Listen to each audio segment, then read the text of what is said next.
Hotel जाना है, movie जाना है, रेस्टोरेंट जाना है, पढ़ाई करना है, डॉक्टर के पास जाना है, हर चीज़ में हम सबसे पहले सोचते हैं क्या देखें, गूगल रिव्यू देख लेते हैं, ऑनलाइन रिव्यू देख लेते हैं, पर कितना ट्रस्ट किया जा सकता है इन पे आज चर्चा करते हैं इस विषय पे। ये टॉपिक आपके यूपीएससी मेंस के आंसर राइटिंग के लिए एक इम्पॉर्टेंट केस स्टडी का टॉपिक भी है। इसे कहा जाता है click farming, link farming, content farming. तीनों में थोड़ा थोड़ा अंतर है, चलिए तीनों को समझते हैं।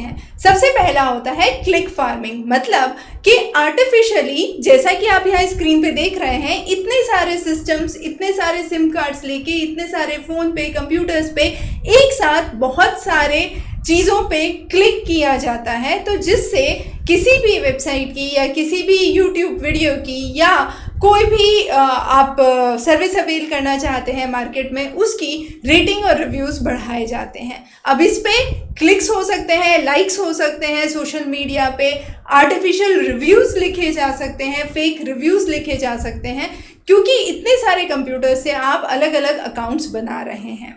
अब दूसरा होता है लिंक फार्मिंग, जिसमें लिंक्स बनाए जाते हैं अलग अलग तरीके से और वहाँ से लोगों को लाया जाता है अपने प्लेटफॉर्म पे। और तीसरा होता है कंटेंट फार्मिंग, जहाँ पर जो एग्जिस्टिंग कंटेंट है उसी को लेके जो है ऑटोमेशन के द्वारा और कुछ मैन्युअल लेबर के द्वारा और कंटेंट बनाया जाता है और उन पेजेस को एसईओ सर्च से ऊपर लाया जाता है। तो ये तीनों ही चीज़ों पे आप कितना ट्रस्ट कर सकते हैं। मान लीजिए, सबसे पहले ये समझिए कि जितने भी लो पेड वर्कर्स हैं, लो स्किल रिसोर्सेज हैं, उन्हें इस चीज़ के लिए यूज़ किया जाता है।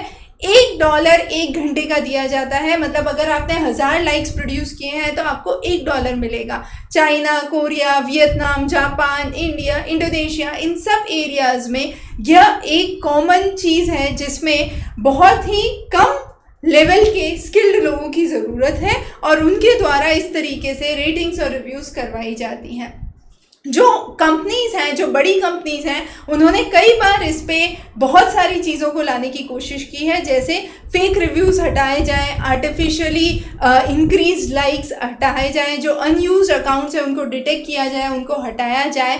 पर फिर भी नए पे नया कुछ ना कुछ आता रहता है और इसको करना उतना आसान नहीं है जितना दिखाई देता है। तो सबसे पहले आपको जो दिखाई देता है, आपको वो पारदर्शी करना है कि क्या हमें जो ऑनलाइन रिव्यूज़ दिखते हैं, रेटिंग्स दिखती हैं, उन पे हम कितना ट्रस्ट कर सकते हैं।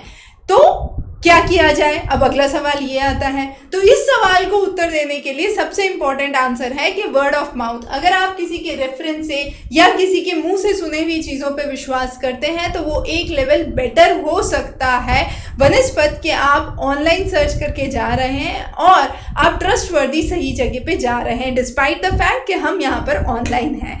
ठीक है। दूसरी महत्वपूर्ण चीज़ आपको ये समझना होगा कि कई सारे स्टूडेंट्स आके पूछते हैं कि आपका सक्सेस रेट कितना रहता है, मैडम आपके कोर्सेज का सक्सेस रेट क्या है। तो हम सक्सेस रेट नहीं प्रोवाइड करते हैं और उसका एक महत्वपूर्ण कारण ये भी है कि अगर आप ये डिटरमाइन नहीं कर सकते कि कितना फेक है और कितना ट्रस्टवर्दी है तो वो एक चीज़ हो गई। और दूसरा, आप स्टूडेंट से इनपुट नहीं ले रहे हैं क्योंकि आप क्या से स्टूडेंट परचेज करके जा रहे हैं। अगर वो आके आपको बताते हैं तो आपको पता होता है, अदरवाइज नहीं होता है। पर कई सारे प्लेटफॉर्म्स पे ये भी होता है कि ये सिर्फ एजुकेशन के लिए नहीं है, परंतु आप मार्केट में कोई भी चीज़ खरीद रहे हैं, आप अमेजोन पे जा रहे हैं, वहाँ पे आप फेक रिव्यूज़ हो सकते हैं, फेक यूज़र अकाउंट हो सकते हैं जिन्हें वेरीफाइड परचेजेस के द्वारा भी दिखाया जा सकता है। इसी तरीके से गूगल रिव्यूज़ में फेक रिव्यूज़ दिखाई दे सकते हैं। तो यूट्यूब पे, सोशल मीडिया पे ये सब जगह विद्यमान है। तो एक अलर्ट सिटीजन होने की तरह, एक जागरूक नागरिक होने की तरह आपको ये ज़रूरी है कि ये समझें कि आप जो भी प्रोडक्ट या जो भी सर्विस लेना चाह रहे हैं उसके बारे में आप अच्छे से इंक्वायरी करें, खुद से उसको समझें, डिस्पाइट कि आप उस पर सिर्फ ऑनलाइन रिव्यूज़ और रेटिंग्स पे ट्रस्ट करके, लाइक्स और कमेंट्स और नंबर ऑफ जो व्यूज़ हैं उस पर कमेंट करके आप उसके ऊपर जाएं। तो ये एक बहुत इंपॉर्टेंट चीज़ है, इंपॉर्टेंट टॉपिक है आपके यूपीएससी आंसर राइटिंग के लिए भी। साइबर सिक्योरिटीज़ के इश्यूज़ को लेते हुए इस चीज़ को ध्यान में रखना और इम्पॉर्टेंट है। केस स्टडी की तरह आप इस कॉन्सेप्ट को अपने आंसर्स में प्रस्तुत कर सकते हैं। धन्यवाद।